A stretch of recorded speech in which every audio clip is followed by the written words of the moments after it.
ترمذی شریف کی روایت ہے کہ جو بندہ مستجار عبد من النار 7 مرات، جو شخص، جو اللہ کا بندہ 7 مرتبہ جہنم کی آگ سے پناہ مانگے گا تو جہنم کی آگ یہ کہتی ہے اللہم ان عبدک استجار، اے اللہ تیرے بندے نے مجھ سے پناہ مانگی ہے، آگ کہہ رہی ہے تو اس کو پناہ دے دے، آگ سے بچا لے، آگ کی پناہ دے دے۔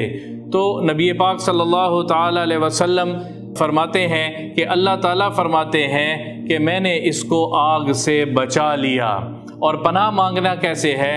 اللہم اجرنی من النار، اللہم اجرنی من النار۔ جو شخص 7 مرتبہ یہ کلمہ کہہ لے گا، کتنا آسان کلمہ ہے، اللہم اجرنی من النار، اے اللہ مجھے آگ سے بچا لے، اے اللہ مجھے جہنم کی آگ سے بچا لے۔ اللہ اس سے وعدہ کرتا ہے کہ اس کو جہنم کی آگ سے محفوظ کیا جائے گا۔